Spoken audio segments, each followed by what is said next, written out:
Hey guys, it's Jessica and I am back with the requested tutorial on how I make dangles or tassels, and I am actually going to show you 3 different ways that you can do it, and they are going to range from like easiest to maybe a little bit more time intensive. And by all means, these are all easy to do. But I just wanted to show you in order, like which one takes the least amount of time versus which one is more time intensive. So the 3 types I'm going to show you are this very simple one to do that I showed some of these types of tassels that I put in my Etsy store that use like vintage lace and trims. And actually this one is done with all vintage lace as well. And it only uses a swivel clasp, some ribbon, lace, fabric, a button, and then some twine or string. And then I'm going to show you how to do this kind here, which has, again, a lobster clasp on it. And it also uses a split ring and then some beads and then some lace or ribbon. This one I originally saw the video for. It was done by Carolina's Crafts, and I will link her video down below. But I'll show you how I do this one. And then the third style I will show you is how to do the beaded style of dangles. And this is the one that takes a lot more time and probably a lot more supplies. But again, these are all very easy to do. Here is a Christmas one that I have done, and another Christmas one that I have done. They're all easy to do, but it just depends on how much supplies that you have, how much you want to buy. So this is a 4th of July one that I've done that's been in my stash forever. Here's another one that's, I used some lace from the Dollar Tree and I dyed it.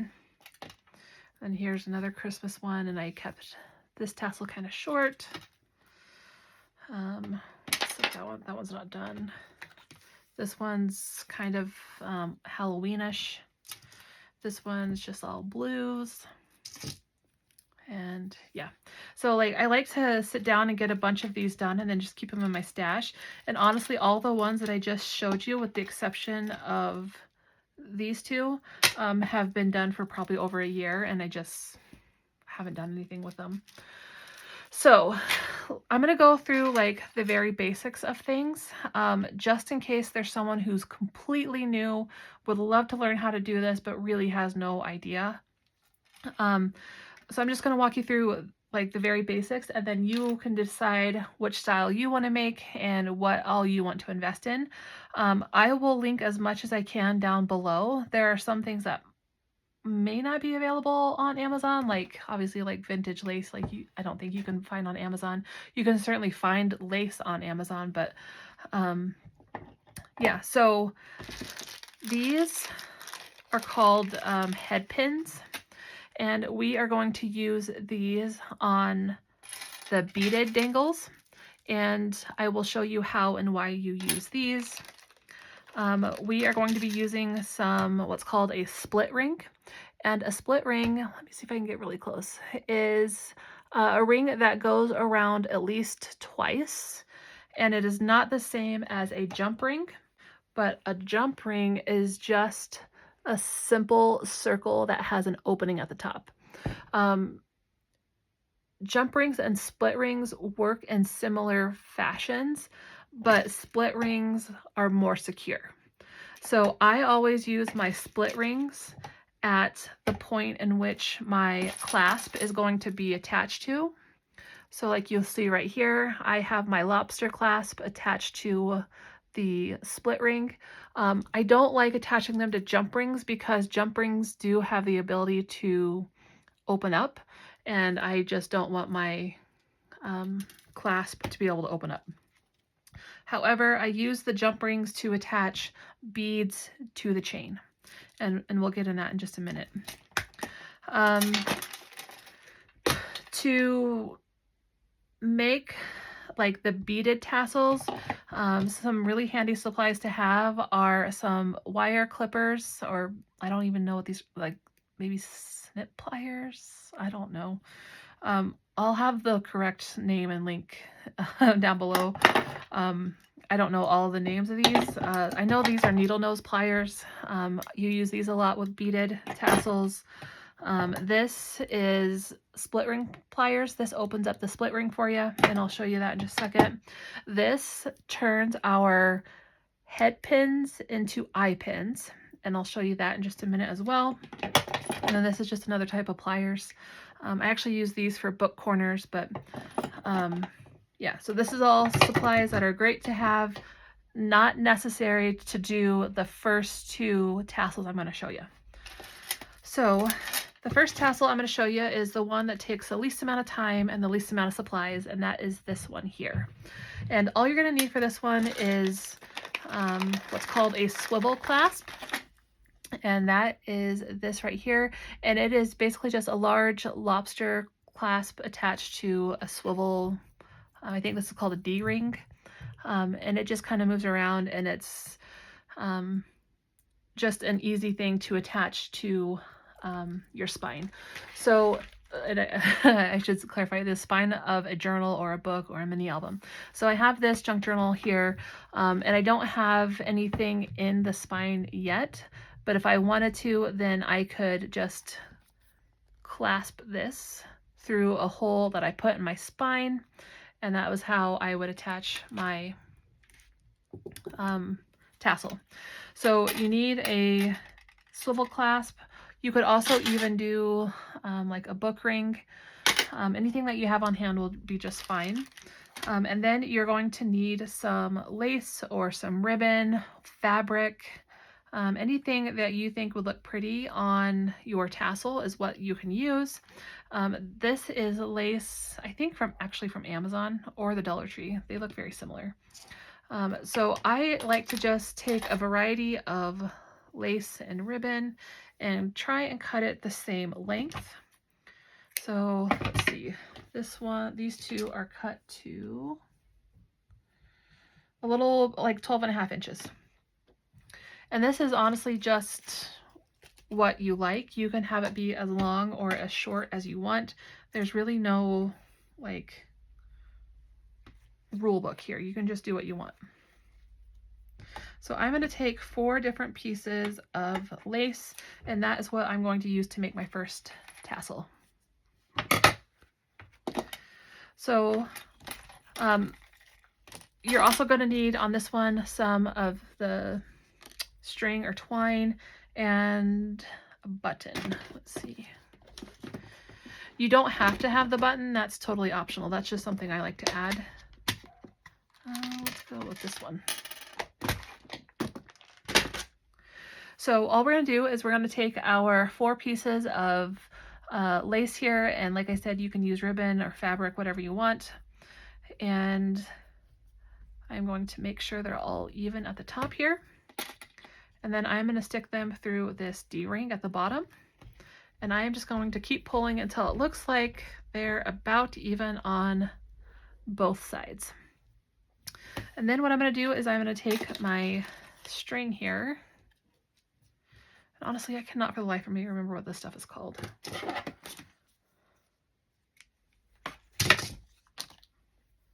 Embroidery floss. There we go. It's called embroidery floss.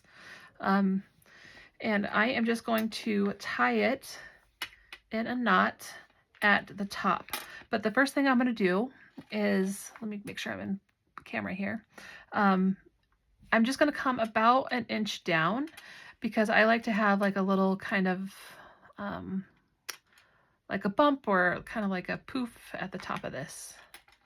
And if I like the way this is situated, then I'm going to go ahead and tie this tight and tie a knot.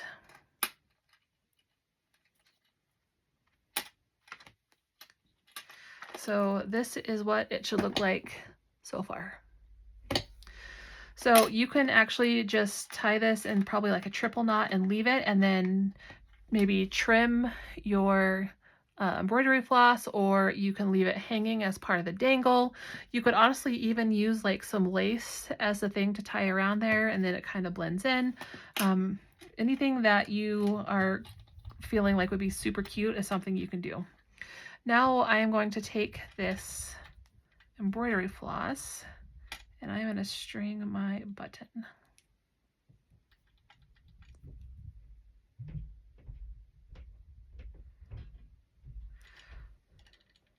So this is a 4-hole button. Normally I would use a 2-hole button, but it's fine. So I'm going to go on the opposite side here. And okay, so now I have it strung through 2 of the buttons, or the 2 of the holes on the button, and I am just going to tie a knot. And that will keep our button secure. So I do want to say, like, if you're using something other than embroidery floss, and I have made this mistake several times, I end up pulling so hard I break off the string. So that is something to be careful and mindful of. Now at this point, you can tie a bow, or you can do what I'm going to do and just trim this here so it has some twine coming out of the top. So that is it, and that is how you make the first tassel. So now the next style of tassel we are going to make is this style here, and like I said, I saw this one many years ago on Carolina's Crafts YouTube channel.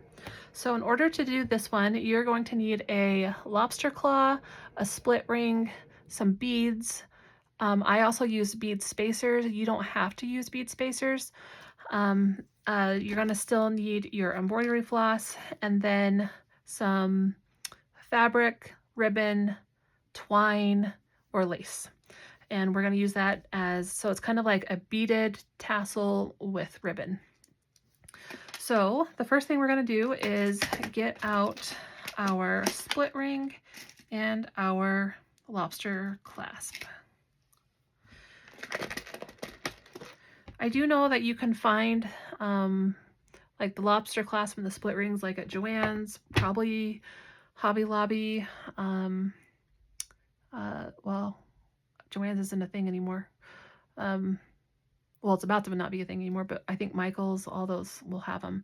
So the split ring pliers, what they do is they grab on, and I don't know how well you're going to be able to see if it focuses, is it opens up the split ring for you, so then you don't have to like try and break your nails getting this open. And then I'm going to just take my lobster clasp here, and it has a hole at the bottom of it, and I'm just going to slide the lobster clasp hole onto the split ring. And then once it's on, I like to use some pliers here to just grab the split ring and turn it. And then let's make sure it gets on there all the way. Okay, so now my lobster clasp is attached to my split ring. That is honestly the hardest part of this, is because sometimes they can be pretty finicky. So now what we're going to do is we're going to take about 8 to 12 inches of our embroidery floss here, and we're going to string it through our split ring. So I just pull it through and make sure it looks about even. We're going to turn it upside down, and we are going to put a knot.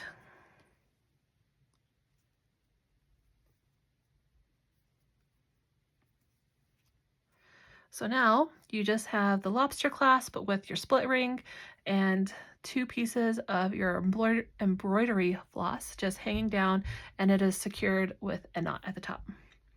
So at this point, I like to snip my embroidery floss and make sure it's even, because we need to now string some beads. There are these really, really very thin, let's see if I have some. Oh, I do. Oh my gosh. I have it right here. Sweet. I got these at Hobby Lobby. I know that. I also had some through Amazon and I lost them. These are collapsible eye needles, and this is going to help us string our beads. That is like so serendipitous that it was right there. I knew I had gotten it, but I couldn't remember where I had placed it. So let's put that with the beads. So now I'm just going to take my embroidery floss here, both ends, oh my gosh, put it through the eye of this collapsible needle.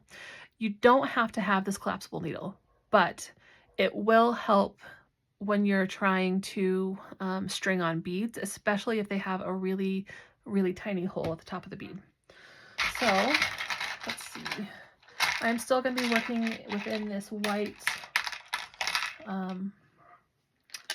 these white tones of lace here. So I think I want to work in some white and like maybe some diamond colored beads. Oh, that would be pretty too.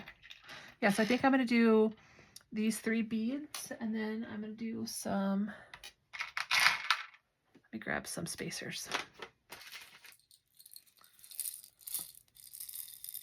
I think I'm just going to grab some gold spacers here, and I'm just going to do 4 of them.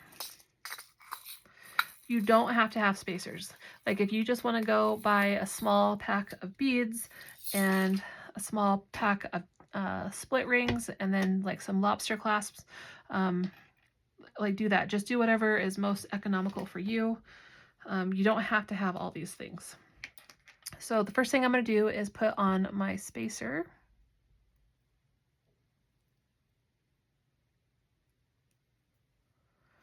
The thing about these collapsible needles is that they are made of very, very fine wire. So they do bend and warp very easily. So I kind of made a mistake because these spacers are so small that they're having a hard time going down this floss, but that's okay. We'll make it work. So I'm going to go this one. And then we'll do another spacer.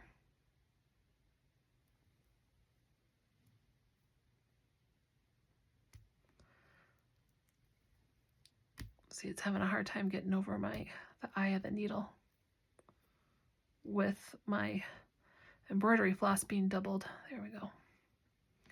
Then we're gonna go, let's see, this one's got, so we're gonna go with this pearl looking bead. And then we'll do another spacer.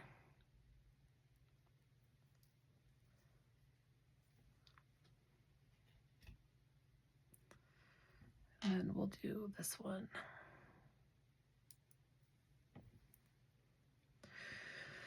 And then we'll do our last spacer. I did have someone recently leave a comment on one of my videos about how like they don't understand my channel. I show things, but I don't always show how to do things or explain how to do things. And like I don't know. I kind of understand where she's coming from and I kind of don't, because honestly, like I put things on my channel that I like, that I would like to see, that I know a lot of you guys have asked for. And I know that I can't please everybody, but yeah, it was, you know, it's always hard when you put yourself out there and then you have people who don't like it, but that comes with the territory. So I just want to say, if you are here and you've left positive comments, I appreciate it. And honestly, like I appreciate the feedback of what, you know, that person wishes that they saw more of. Like I totally get it. I wish I could dedicate 40 hours a week to being a YouTuber. But it just doesn't pay like like my job does. So yeah, I wish I had more time to do like thousands of tutorials and to share every single thing. But I just want you to know that I am working on, you know, definitely trying to, if I don't have a tutorial at the moment, work on getting you a tutorial, or work on like at least explaining more of a how-to, all those things. So now I am just cutting, again, probably about 12 inches of ribbon, lace, twine, fabric, whatever you want to use. So, oh, I forgot. now that I have that last spacer on, and honestly, I think I'm going to take it off because it's making it too long looking. So we're going to take off that last spacer. And now at this point, I am going to tie a knot, because I can't remember if I did. I don't think I did. And I honestly like to do like a double knot, excuse me, because then that just secures our beads. Okay, so now that I have on that those knots down there, this is what we have so far. So we have our lobster clasp with our split ring, the 3 beads, and the 3 bead spacers. And then I have my pieces of lace here that I am going to be adding to the bottom. So at this point, I like to try and do a star. It doesn't always work out well. I've done it where I just fold them in half too, but we're gonna see how this works out. So now that I have a star, we are going to tie our beads around this middle clump of our star. So as you can see here, they like to try and, so it doesn't always work out, but I will definitely zoom in at this point so you can see it closer. But I am just going to tie a knot. Actually, and it's going to be a loose knot, so then I can decide if I need to rearrange my tassel here. And actually, I really like it. It's going to work just fine. So I am going to open it back up here and secure this with a double knot.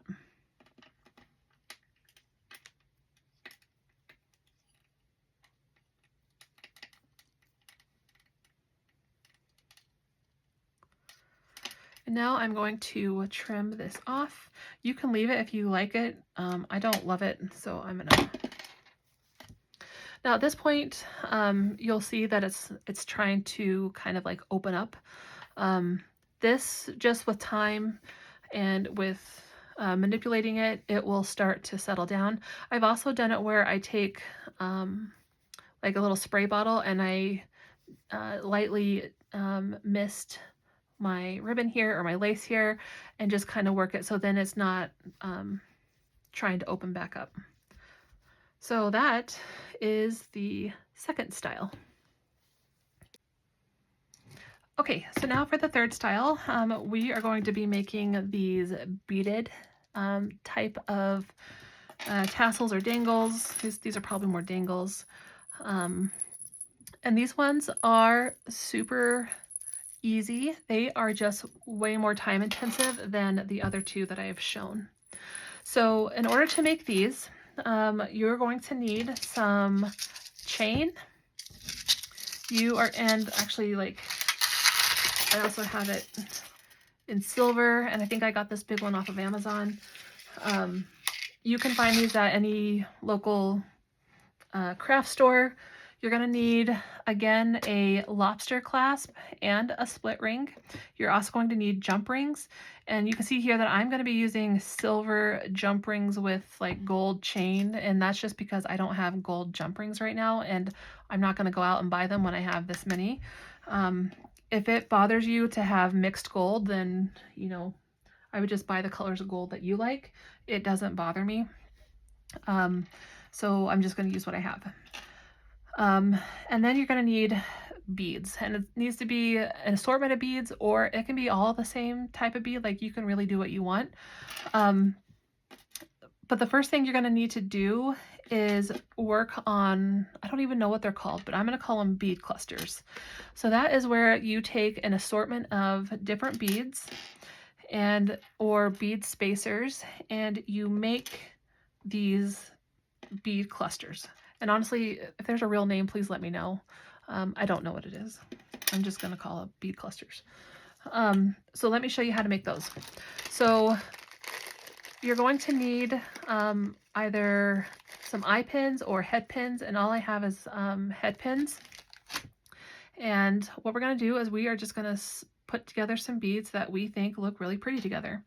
When you're working with head pins, you have to have a really small bead at the bottom that isn't big enough to go over the head of the pin.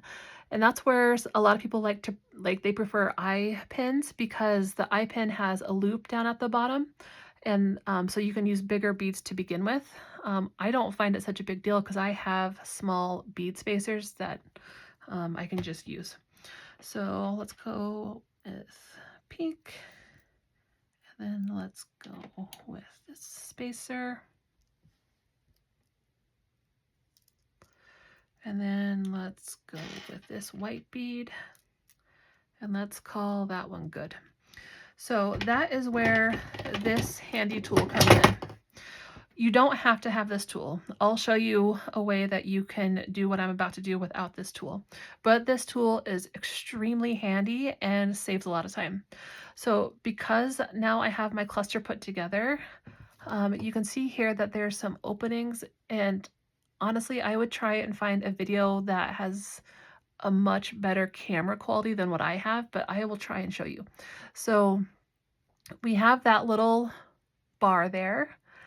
We are going to be sticking our head pin through that bar, and you can see there's a hole on the other side. So now we're going to be sticking our pin through that hole. So it goes under the bar through the hole at the back. And we are just going to squeeze.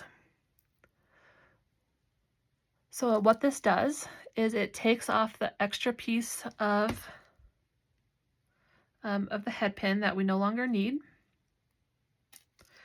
And it puts an eye, it puts an eye at the top of our bead. So now I have a loop to attach my little bead cluster to my chain. So now let me show you how to make this bead cluster without one of these tools. But again, I'm going to link this because it is a lifesaver. So let's take another head pin. And I think this spacer is going to be too big. Yep. Okay, let me get a smaller bead here.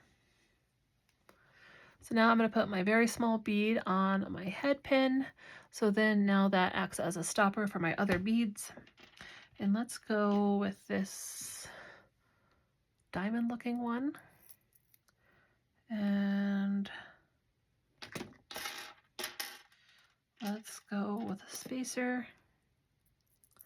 And then we'll go with this pink. And then we'll do another spacer. So then I have that cluster.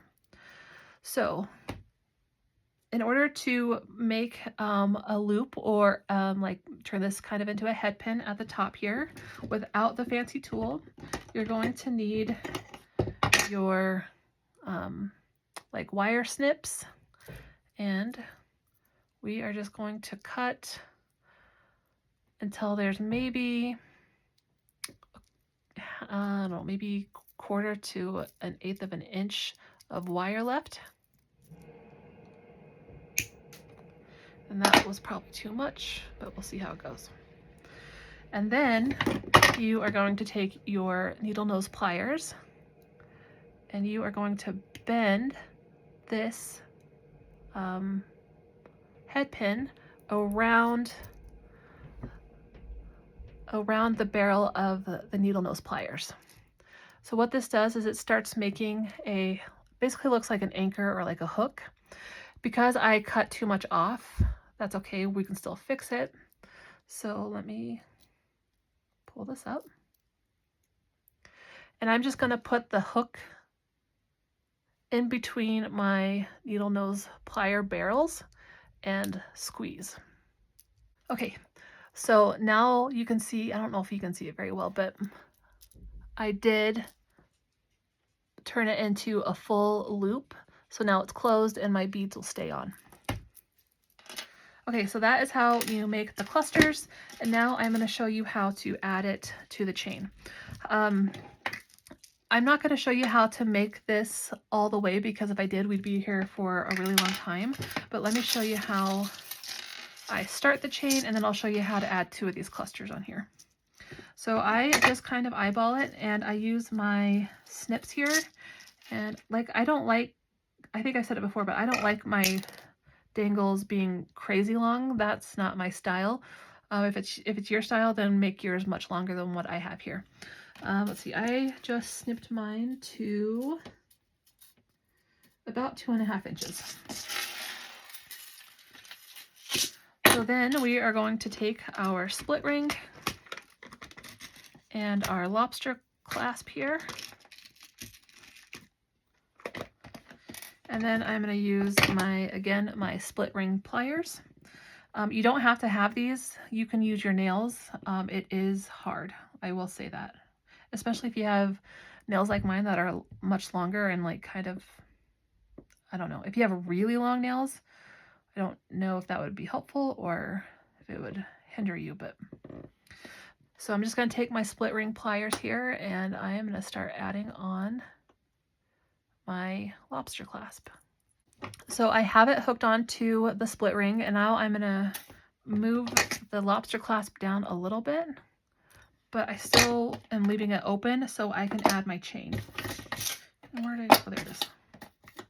So now I'm going to attach my chain onto the split ring as well, and I'm going to do it while I have it open because I've been adding the lobster clasp. Okay, sorry, I had to go off camera in order to add that. It was being difficult. So now I have my lobster clasp attached to the split ring, attached to the chain. Most of these chains, you can actually use your needle nose pliers and open them like you do a jump ring and attach them to your split ring if you don't want to struggle like I just did. So that is basically all you need, and then you start adding the bead clusters onto your chain here. I have this one started and it's not fully done, so I thought I would share how to go about adding more clusters. So this is where your jump rings come in. I have this pack of jump rings here that is all sorts of different sizes, and I like to use the small ones when I'm working with these dangles here. So I'm just going to take a couple out.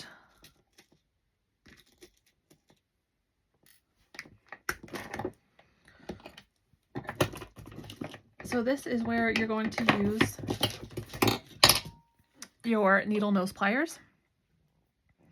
So I'm just going to take the jump ring, and you'll notice that they make a circle with a small gap at the top.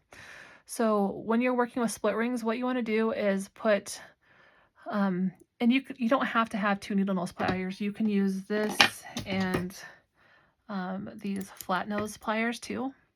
And you're just going to put them on either side, and you just pull on opposite sides.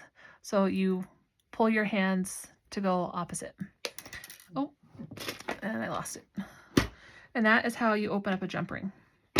I like working with the needle nose pliers just because they're a little bit thinner and they're easier to work with in my mind. So let's go ahead and do that again. Got them on either side. And I have it open. And now that I have it open, we are just going to add a bead cluster that we made. Put it on through our loop. Add it to the chain. And then close up our jump ring. So because we went opposite to open it, now you go back towards each other to close it. And now we have our little bead cluster added on there. Actually, that's not the one I just added. It was this one. So if you can tell, I'm kind of going like pinks and browns on this cluster. I'm probably going to add it to the junk journal, but I don't know yet. So I'm going to show you how to do that one more time.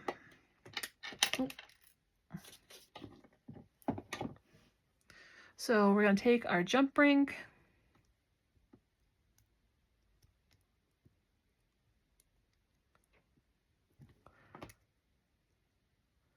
and open it up. We're going to add another bead cluster that we just made.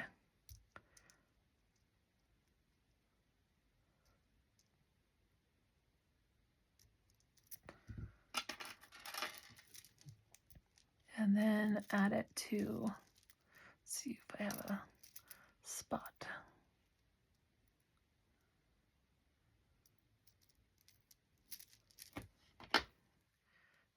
And close it up. And actually, I feel like I have a little bit of a space up top there, so I'm going to add another cluster to the top.